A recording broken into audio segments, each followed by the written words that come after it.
जय श्री राधे कृष्णा। दोस्तों गरुड़ पुराण के धर्मकांड के प्रेत कल्प में मृत व्यक्ति की ऐसी 3 वस्तुओं के विषय में बताया गया है जिनका उपयोग कभी नहीं करना चाहिए, अन्यथा भयंकर यातनाएं सहन करनी पड़ सकती हैं और अनेक प्रकार की हानि होती है। इसलिए प्रत्येक बुद्धिमान व्यक्ति को इन वस्तुओं के विषय में अवश्य जान लेना चाहिए। श्री कृष्ण ने गरुड़ जी को अत्यंत ज्ञानवर्धक जानकारी दी है। इसे सुनने के आपके भी ज्ञान में वृद्धि होगी, इसलिए आप इस वीडियो को पूरा अवश्य देखें, क्योंकि आधा अधूरा ज्ञान घातक होता है। तो चलिए शुरू करते हैं। दोस्तों, एक बार गरुड़ जी जो भगवान विष्णु के वाहन हैं, वे अपने मन में शंका लेकर भगवान श्री कृष्ण के पास द्वारका में आते हैं। अपने प्रिय वाहन गरुड़ को देखकर भगवान श्री कृष्ण प्रसन्न होकर उनका स्वागत करते हैं और कहते हैं, हे पक्षीराज गरुड़, द्वारका में आपका स्वागत है। तुम्हारे आने से मुझे बड़ी प्रसन्नता हुई है। निसंदेह तुम्हारे आने का कोई विशेष कारण होगा। बताओ, किस प्रयोजन से तुम यहाँ पधारे हो?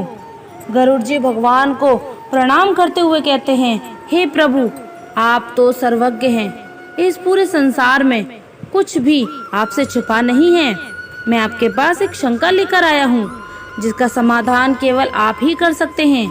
भगवान श्री कृष्ण हंसते हुए कहते हैं, हे पक्षीराज, तुम्हारी जो भी शंका हो निसंकोच होकर पूछ लो। तुम्हारी हर शंका और समस्या का समाधान करना मेरा कर्तव्य है। गरुड़ जी गंभीर स्वर में कहते हैं, हे प्रभु, मेरा प्रश्न ये है कि जब कोई जीव मृत्यु को प्राप्त होता है, तब वह अपने साथ क्या क्या चीजें लेकर जाता है और मृत्यु के बाद उस प्राणी से जुड़ी कौन कौन सी वस्तुओं का उपयोग करना लोगों को नहीं करना चाहिए?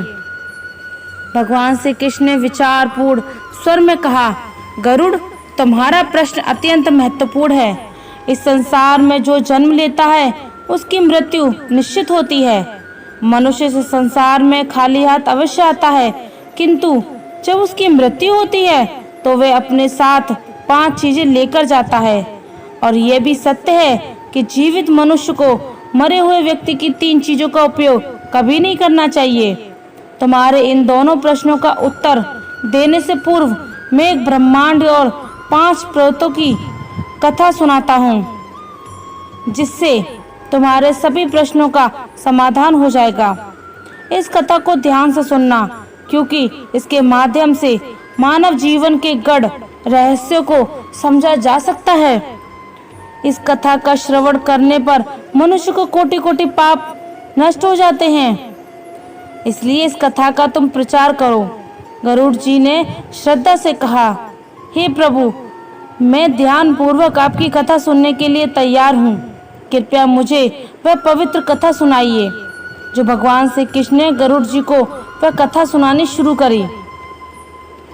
हे गरुड़, एक समय की बात है। मध्य देश में देव शर्मा नाम का एक गरीब ब्राह्मण रहता था। वह अत्यंत गुणवान और शास्त्रों को पारंगत था। उसके वेद और शास्त्रों का बड़ा गहराई से अध्ययन करा था, किंतु वह अपने ज्ञान का कभी दुरुपयोग नहीं करता था।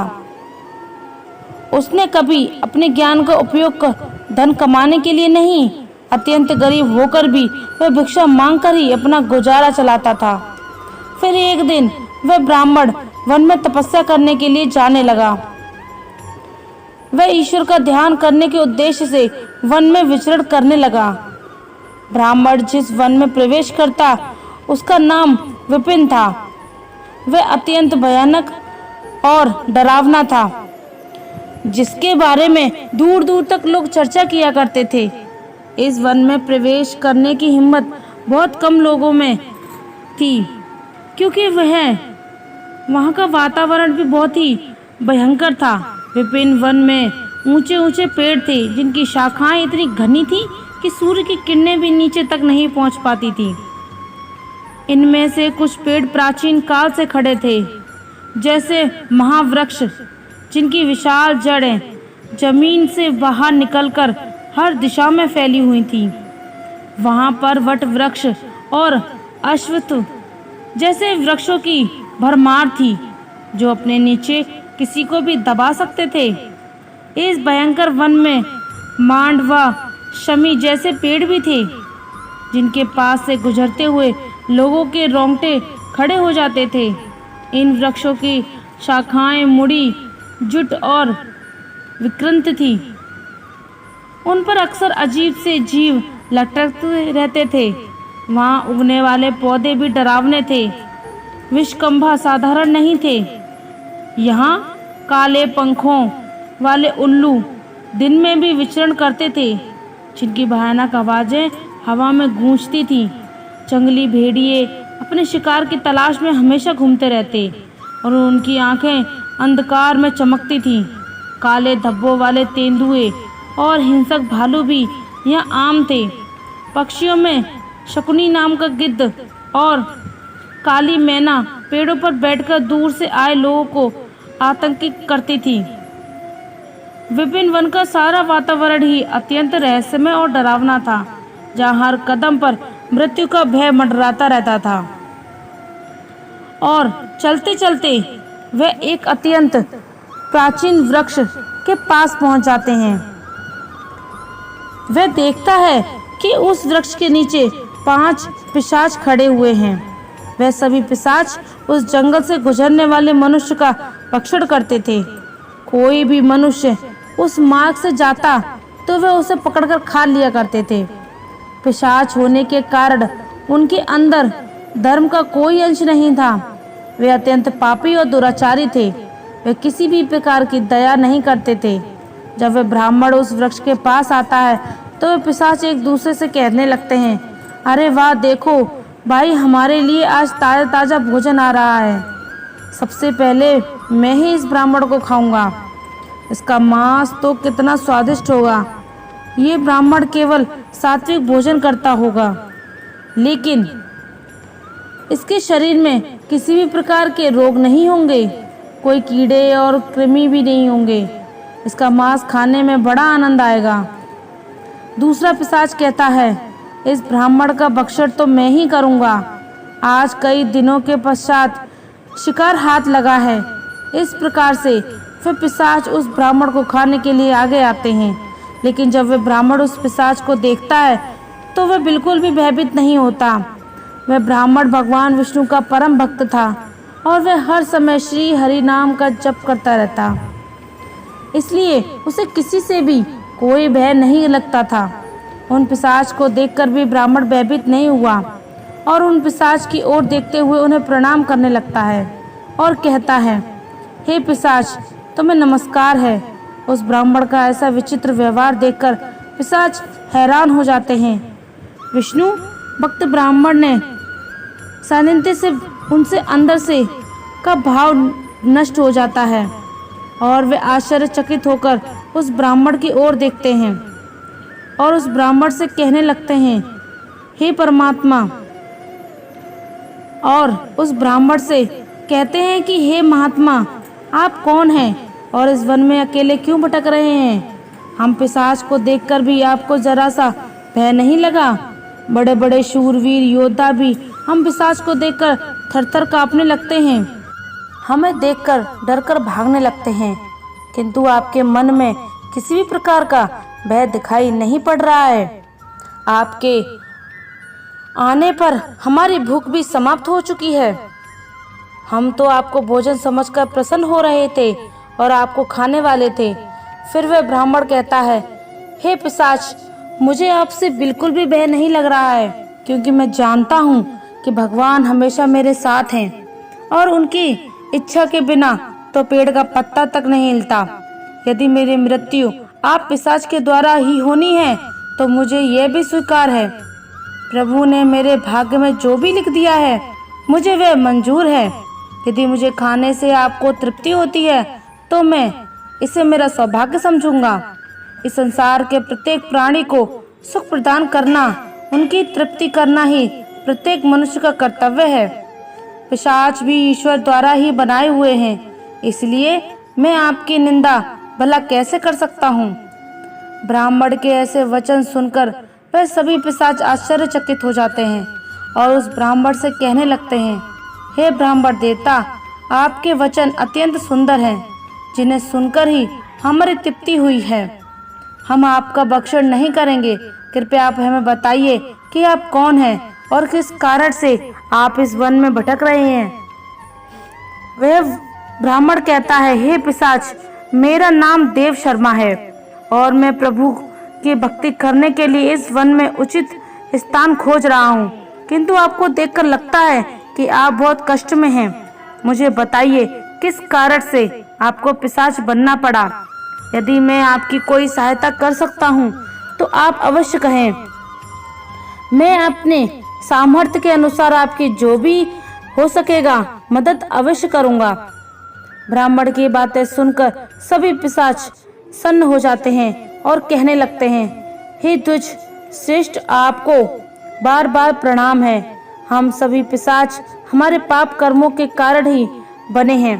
हमने हमारे पितरों का अपमान किया है, इसी कारण से हमें ये पिशाच योनि में प्राप्त हुए हैं। न जाने कब से इस पिशाच के शरीर से छुटकारा मिलेगा। हमने मनुष्य रहते हुए भी बहुत पाप किए हैं और पिशाच बनकर तो हमने अनगिनत पाप किए हैं। कितने ही निर्दोष मनुष्य और प्राणियों को हमने मार कर खाया है। इसलिए हमें ऐसा लगता है कि हमें कभी पिशाच योनि से मुक्ति नहीं मिलेगी। फिर ब्राह्मण कहता है, हे पिशाच, मैं आपकी व्यथा को समझता हूँ। कृपया आप मुझे बताइए कि किस प्रकार से आपको मुक्ति दिला सकता हूँ। मैं मध्य देश में रहने वाला देव शर्मा ब्राह्मण हूँ। मैंने अनेक तप, व्रत और उपवास किए हैं। इसलिए आपकी मुक्ति के लिए मैं यदि कोई व्रत उपवास हो तो मुझे बताइए, मैं अवश्य करने का प्रयास करूँगा। ब्राह्मण की बात सुनकर उस पिशाच को समझ में आ जाता है कि ब्राह्मण तो उनका ही पुत्र है। वह पिशाच उस ब्राह्मण के दादा परदादा हैं, जो पाप करने के कारण पिशाच बने हुए हैं। श्री कृष्ण कहते हैं, हे गरुड़, इस प्रकार से उन पिशाच को तो ज्ञात हो जाता है कि वह ब्राह्मण उनका ही वंशज है। फिर वह सभी पिशाच अपने अपने पाप कर्मों के विषय में बताने लगते हैं। पहला पिशाच, जिसका नाम उच्ची था, वह आगे बढ़ा। उसका शरीर मांस और खून से सना हुआ था और उसकी आंखों में अधर्म की अग्नि जल रही थी। उसने कांपते हुए ब्राह्मण से कहा, मेरा नाम उची इसलिए पड़ा क्योंकि मैं हमेशा दूसरों का बचा हुआ और झूठन खाया करता था। मैं पिछले जन्म में बृहस्पति था और दूसरा 5 पीढ़ी पहले का पूर्वज था। एक समय में मैं बहुत विद्वान और आदरणीय ब्राह्मण था। मैंने यज्ञ और अनुष्ठान किए, लेकिन धीरे धीरे मेरी लालसा बढ़ गई। मुझे लोगों द्वारा छोड़ा गया भोजन की आदत खाने की पड़ गई थी। दूसरों के झूठे भोजन में मुझे स्वाद आने लगा। मैंने ये जानने के बावजूद कि ये अधर्म है, झूठे भोजन का आदान प्रदान शुरू कर दिया। एक दिन जब मैंने एक पवित्र यज्ञ के बाद बचा हुआ उची भोजन खा लिया, उसी भोजन से मेरे शरीर में विष निर्माण हुआ और उसी क्षण मेरी मृत्यु हो गई। अब मैं पिशाच बनकर उची भोजन करता हूँ और इसी से मेरा श्राप है। दूसरा पिशाच, जिसका नाम नग्न अंग था, वह आगे आया और उसका पूरा शरीर नग्न था और उसकी हड्डियां दिख रही थीं। उसने ब्राह्मण की ओर देखकर कहा, मेरा नाम नग्न अंग इसलिए पड़ा क्योंकि मैं हमेशा निर्वस्त्र रहकर स्नान करता था। पूर्व जन्म में मेरा नाम शरद चंद्र था और मैं तुम्हारा 6ठी पीढ़ी का पूर्वज था। मैं एक ब्राह्मण कुल में जन्मा था और मेरे पास ज्ञान और तप की शक्ति थी। इसलिए मैं अपने शरीर का घमंड करने लगा। मुझे स्नान करते समय नग्न रहने में आनंद आता था और मैंने समाज के नियमों का अपमान किया और इसे स्वाभाविक मानता था, परंतु ये अधर्म था। एक दिन जब मैं नगर के तालाब में नग्न होकर स्नान कर रहा था, तभी जल देवता ने मुझे श्राप दिया कि मैं अपने घमंड के कारण पिशाच योनि को प्राप्त करूंगा। मेरी मृत्यु भी उसी तालाब में डूबने से हुई थी। अब मैं पिशाच हूँ और मेरा शरीर हमेशा नग्न रहता है। जैसे मैंने अपने ब्राह्मण धर्म का अपमान किया था, तीसरा पिशाच जिसका नाम शव वस्त्र था। उसके शरीर पर मृत लोगों के फटे हुए कपड़े लिपटे हुए थे। उसकी आवाज में दर्द था। उसने कहा, मैं इस योनि में इसलिए हूँ क्योंकि मैंने हमेशा मृत व्यक्तियों के कपड़े चुराए। पिछले जन्म में मेरा नाम अच्युतानंद था। मैं तुम्हारे पूर्वजों में था और एक आदरणीय ब्राह्मण कुल से संबंध रखता था, लेकिन मेरे मन में लोभ बढ़ गया था। मैं शमशान भूमि पर जाकर मृतकों के वस्त्र चुराता और उन्हें बेचता था। मरे हुए लोगों के वस्त्र पहनकर मुझे सुख की अनुभूति होती थी। मेरे इस अधर्म को देखकर देवताओं ने मुझे श्राप दिया कि मेरी मृत्यु भी शमशान में होगी और मैं पिशाच बनकर हमेशा शवों के वस्त्र पहनूंगी। मेरी मृत्यु शमशान में ही हुई, जहाँ एक भयंकर पिशाच ने मुझे मार दिया था। अब मुझे मृतकों के वस्त्र पहनने का श्राप मिला है। चौथा पिशाच जिसका नाम अशौच था, उसकी उपस्थिति इतनी गंदी और बदबूदार थी कि ब्राह्मण को सांस लेना भी कठिन हो गया। अशौच ने कहा, मेरा नाम अशौच इसलिए पड़ा क्योंकि मैंने हमेशा अपवित्र और गंदी चीजों में खुद को लिप्त रखा। मैं पिछले जन्म में अधर्म था, धर्मराज था और तुम्हारा पूर्वज था। मेरे जीवन में शुद्धता का कोई स्थान नहीं था। ब्राह्मण होते हुए भी मैंने अपवित्र में जीवन व्यतीत किया। मैंने कभी अपने तन और मन की शुद्धता का ध्यान नहीं रखा। गंदे वस्त्र पहने और अपवित्र स्थानों पर रहा। मैं स्नान नहीं करता था और ये सब जानकर भी मैंने धर्म के पालनों का नियम का पालन नहीं किया। मेरे इस पाप के कारण देवताओं ने मुझे श्राप दिया कि मैं अशुद्ध में लिप्त रहकर ही इस पिशाच योनि में भटक कर मेरी मृत्यु एक गंदे तालाब में डूबकर हुई थी। अब मैं इस पिशाच योनि में जहाँ हूँ, मैं हमेशा अपवित्र से घिरा रहता हूँ। अंत में पांचवा पिशाच कव्यद था। उसका मुख रक्त से लथपथ था और उसके हाथों में मांस के टुकड़े थे। उसने हंसी से कहा, ब्राह्मण, मैं कव्यद्र हूँ क्योंकि मैं मांस और रक्त का लोभी था। पूर्व जन्म में मेरा नाम सोमदेव था और मैं तुम्हारा पूर्वज। मैंने ब्राह्मण होते हुए भी हिंसा और क्रूरता का जीवन अपनाया। मुझे मांसाहारी और हत्या में आनंद आता था। मैंने कई निर्दोष प्राणियों का खून बहाया और उनका मांस खाया। मैंने अपने परिवार और समाज की मर्यादा का उल्लंघन किया। मेरे इस अधर्म के कारण मेरी मृत्यु एक मांसाहारी भोज के दौरान हुई। जब मैंने एक गाय का मांस खाया, देवताओं ने मुझे श्राप दिया कि मैं इस पिशाच योनि में आकर रक्त और मांस का लोभी हो जाऊंगा। अब मैं हमेशा कव्यर बना हुआ हूँ। इस कारण से वे पिशाच कहते हैं, हे वत्स, हम हमेशा ही उचित वस्त्र पहनते थे। गंदे मैले वस्त्र पहनकर ही भोजन पूजन और किया करते थे। हमने हमेशा ही उच्च भोजन की ग्रहण किया है। इसी कारण से हमारी ये दुर्गति हुई है। हम निवस्त्र होकर स्नान करते थे, जिस कारण से हमारे पितृगण हमसे रुष्ट हो गए हैं। हमने कभी किसी के लिए भोजन अर्पित नहीं किया। इसी कारण से हमें मृत्यु के पश्चात प्रेत बनना पड़ा। फिर से पिशाच कहते हैं, हे वत्स, तुम हमारे ही वंशज हो।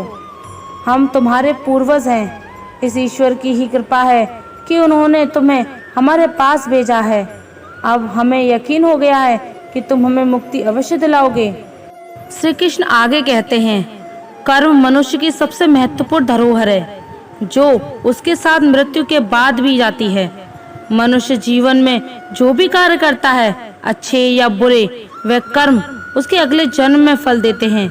मृत्यु के समय आत्मा द्वारा किए गए सारे कर्मों का लेखा जोखा होता है।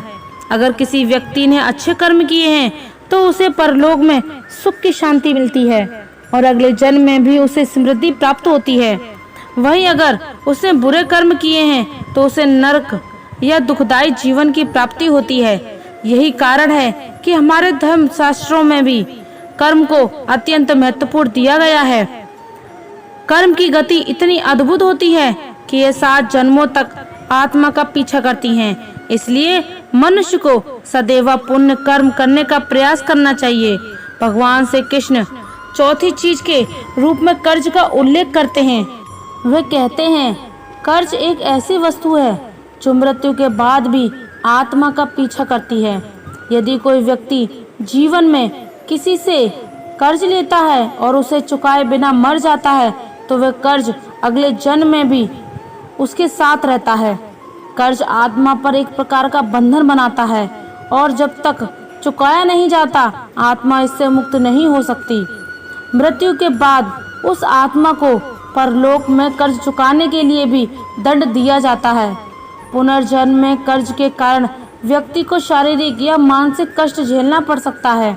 इसलिए धर्म शास्त्रों में कहा गया है कि जीवन में लिए गए सभी आरोग्य कर्ज और मृत्यु की ओर बढ़ाना चाहिए ताकि आत्मा अगले जन्म में इस बोझ से मुक्त हो सके। अंत में भगवान श्री कृष्ण गरुड़ जी को भक्ति का महत्व बताते हैं। वे कहते हैं, भक्ति वह पवित्र मार्ग है जो आत्मा को ईश्वर से जोड़ता है और जो व्यक्ति सच्चे मन से भगवान की आराधना करता है उसकी आत्मा मृत्यु के बाद भी उस भक्ति का फल प्राप्त करती है। भक्ति ही वह शक्ति है जो आत्मा को जन्म मरण के चक्र से मुक्त करती है और उसे मोक्ष की प्राप्ति दिला सकती है। भक्ति से भरा हृदय मृत्यु के बाद भी ईश्वर के समीप रहता है। यही कारण है कि भक्ति जीवन का सबसे पवित्र साधन माना गया है। इस प्रकार भगवान श्री कृष्ण ने गरुड़ जी को बताया कि आत्मा के साथ मृत्यु के बाद कामना, वासना, कर्म, कर्ज, पुण्य और भक्ति रहती है। यह चीजें आत्मा को जीवन के चक्र में बांधे रखती हैं या मोक्ष की ओर ले जाती हैं।